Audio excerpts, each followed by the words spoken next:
Bonjour, aujourd'hui on va discuter l'égoïsme et le déconfinement.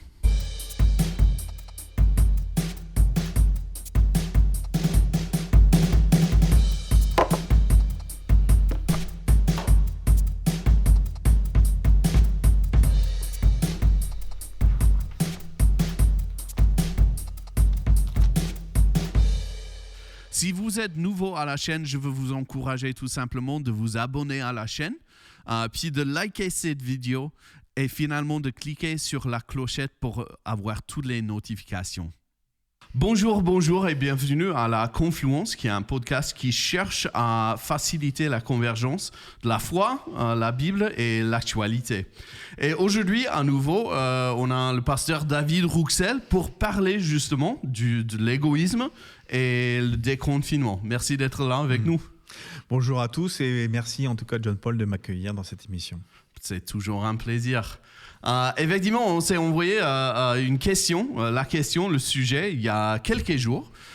Et puis, on a tous, chacun de son côté, travaillé la perspective, les pensées là-dessus. Et juste en discutant, avant de commencer à filmer, on a découvert qu'en fait, on avait pris le sujet de deux façons différentes. On dit différentes, mais pas forcément... sont des manières de voir un peu complémentaires, je crois. Tout à fait.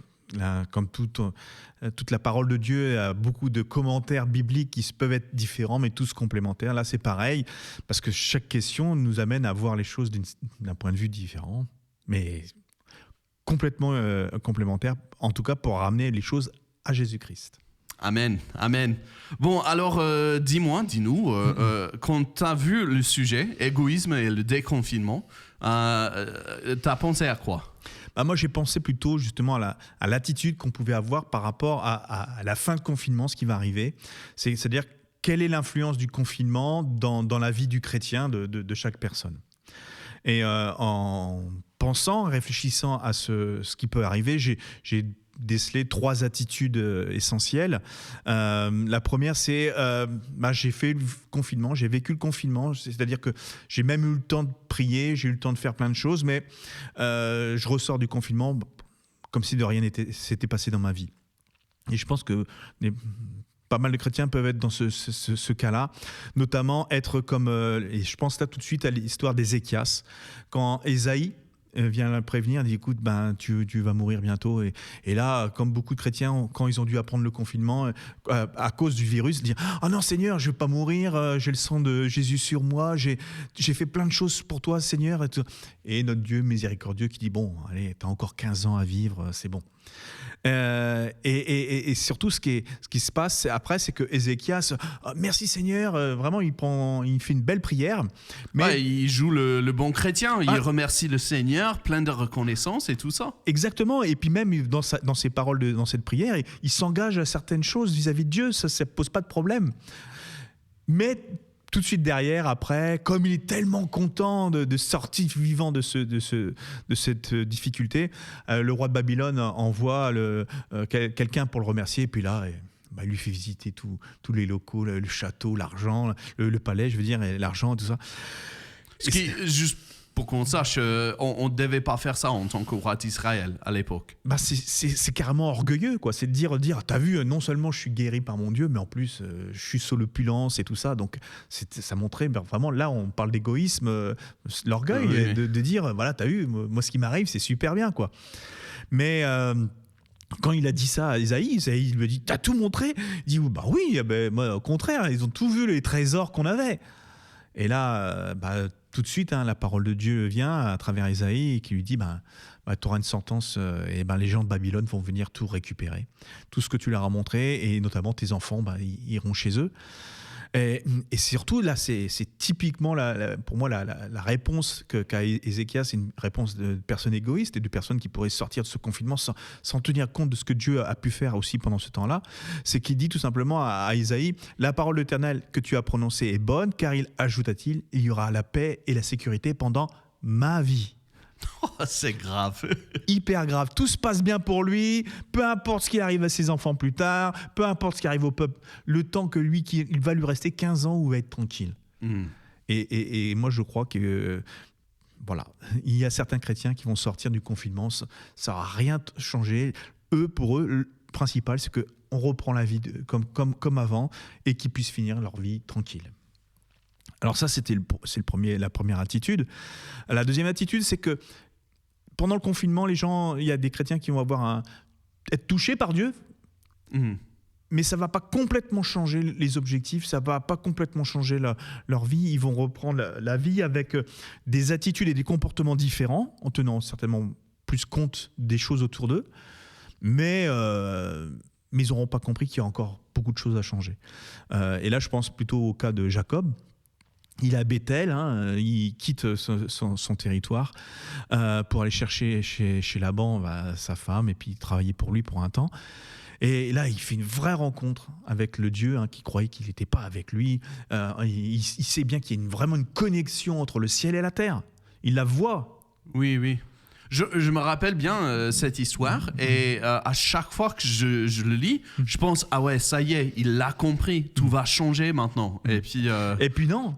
Puisque à peine arrivé chez Laban, déjà il se fait avoir, il travaille 7 ans, mais bon, au lieu d'avoir Rachel, il a Léa. Pourquoi ? Parce que lui, ses objectifs ne changent pas, il vit encore pour lui. Il n'a pas encore compris qu'il est amené à vivre pour les autres et pour quelque chose de supérieur. Et du coup, pendant toute sa vie chez Laban, ça va être que des histoires de magouilles pour récupérer sa femme du travail. Comme il se fait avoir au niveau des moutons, il fait tout un micmac.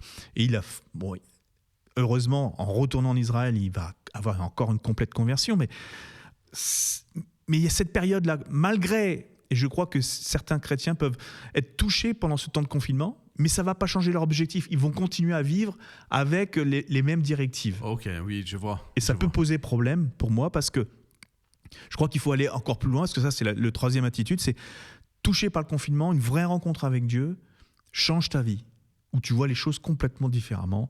Et vraiment, là, tu deviens un disciple complet du Seigneur. Et là, moi, tout de suite, je pense à Paul sur le chemin de Damas.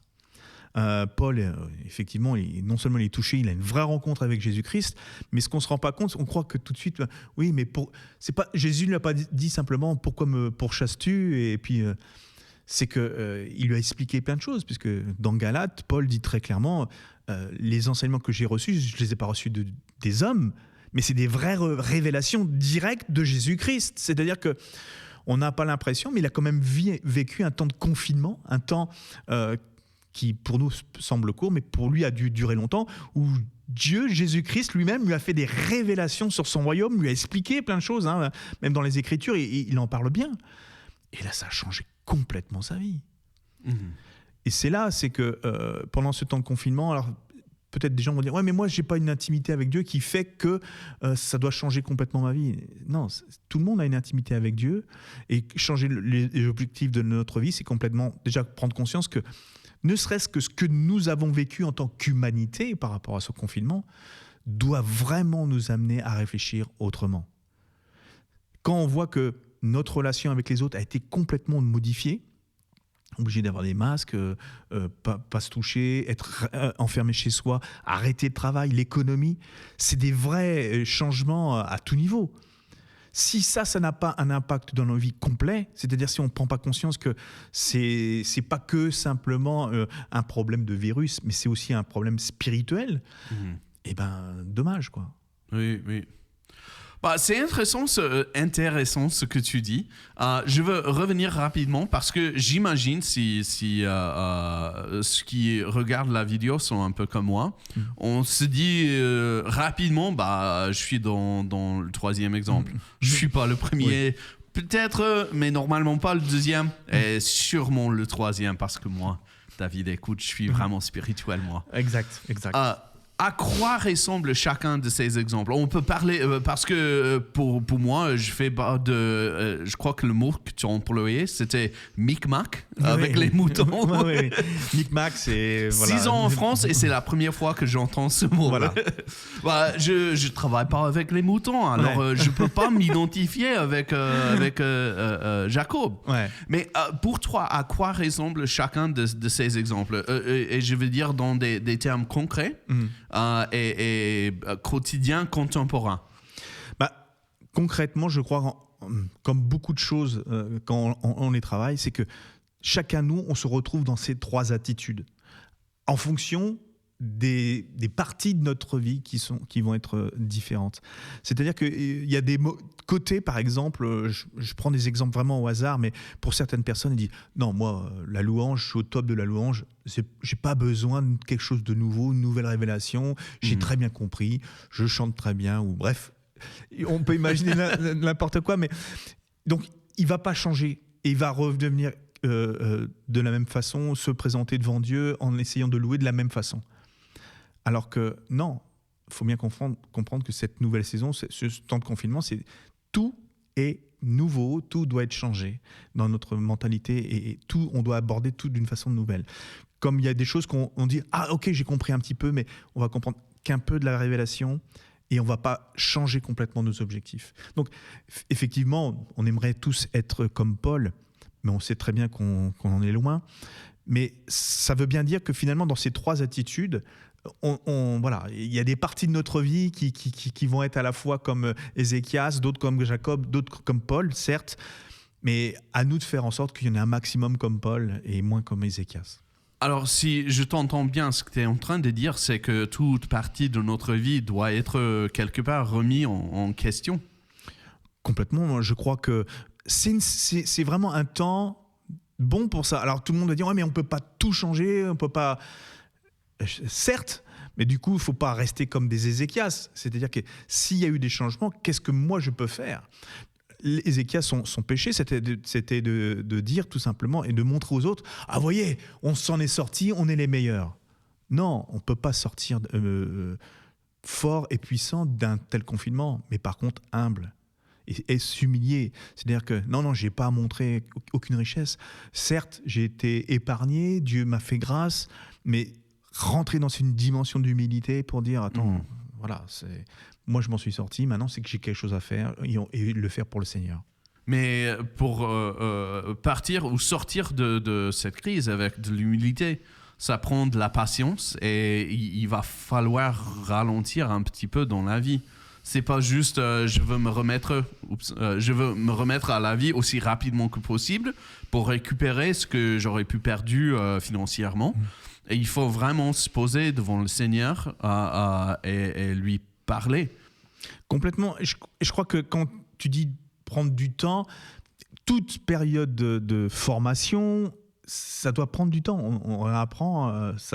Et justement, pour le plus dur, je crois que ça ne va pas être forcément de réapprendre, parce qu'il faut du temps pour ça, mais il va falloir surtout du temps pour désapprendre. Hein. Comme on dit souvent, le problème du peuple suite à l'Exode, quand il est sorti d'Égypte, c'était pas sortir d'Égypte qui était un problème pour Dieu, hein, il l'a fait de façon puissante, et machin. C'était sortir l'Égypte du cœur du peuple. Et là encore, c'est un peu ça pour beaucoup de chrétiens, c'est que il faut qu'ils apprennent que voilà, comment je vais sortir mon fonctionnement religieux, mon fonctionnement ecclésial de mon cœur pour pouvoir laisser vraiment la place à Dieu et me montrer vraiment une nouvelle façon de faire afin d'être plus auprès des personnes, puisque Dieu est le Dieu de la vie et je crois que c'est pas lui qui a voulu ce virus, mais il veut vraiment nous rappeler que à tout moment, toute personne peut mourir et quelle est notre relation par rapport à ça. Et vers cette direction-là, tu as évoqué l'exemple de Paul, qui a eu, c'est une révélation presque probablement inédite de Dieu, parce que le Seigneur s'est révélé, c'est toute une histoire en actes.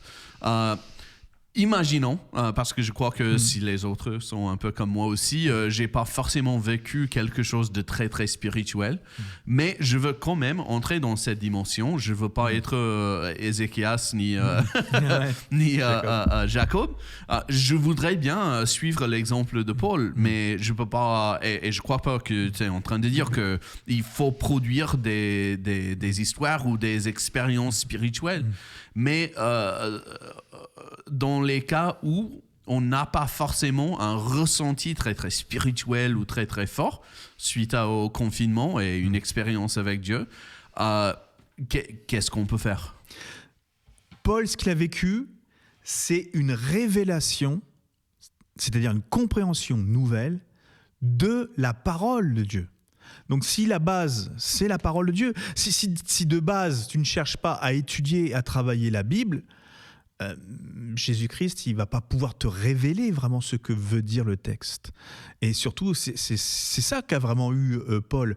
Quand c'est une révélation, c'est-à-dire qu'il est sorti du schéma de l'école, parce que c'était un rabbi, il est sorti de ça, et Jésus lui a montré, mais non, mais moi, il y a beaucoup plus dans la parole que j'ai enseignée, et là, je te les révèle. Donc, là, c'est pour moi déjà la première des choses. Donc, c'est pas des frissons, c'est pas du spirituel, la vision, les grands yeux ouverts. La base, c'est la parole de Dieu. Alors, ce que tu es en train de proposer, c'est quelque chose qui semble être peut-être moins spirituel qu'on l'imagine. Et c'est vraiment quelque chose où avec ta volonté, tu peux, je dis pas forcer l'expérience, mais tu peux carrément poursuivre l'expérience sans prendre des champignons. Oui, exactement, complètement. En relisant cette parole de Dieu et en se disant, non mais non Seigneur, je veux davantage te connaître. C'est-à-dire, la parole c'est lui, la parole faite chair. Donc comment je fais pour mieux le connaître? Je lis cette parole, mais vraiment en supprimant en moi, en essayant de laisser tomber tous les standards, déjà, parce que beaucoup de gens, beaucoup de chrétiens actuellement, trop de chrétiens je dirais, on regarde tout sur Internet, ce qu'ont dit les gens et ce qu'ils pensent de la parole de Dieu. Et moi, la dernière fois, je l'avais enseigné par rapport à ça, mais ça, c'est essentiel. Il faut revenir comme les gens de Béret. Fais-toi ta propre opinion de ce que dit la parole de Dieu. Et tu verras, là, tu auras des très grandes révélations. Eux-mêmes, les gens de Béret, testaient ce que Paul disait, en disant, est-ce que c'est vrai ce qu'il dit ?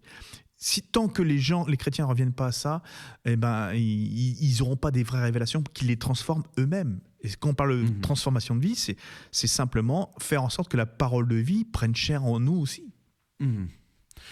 Merci beaucoup, c'est tout le temps que nous avons pour aujourd'hui. Mais ce sont de belles exhortations de tout simplement revenir à la parole de Dieu, de passer du temps avec la parole de Dieu. Et de vraiment pouvoir, de façon patiente, se remettre en question, se laisser remettre en question et demander à Dieu comment puis-je sortir de cette crise, transformer, pas juste ayant survécu quoi que ce soit, mais en étant vraiment une nouvelle création. Merci beaucoup et à la prochaine. À la prochaine.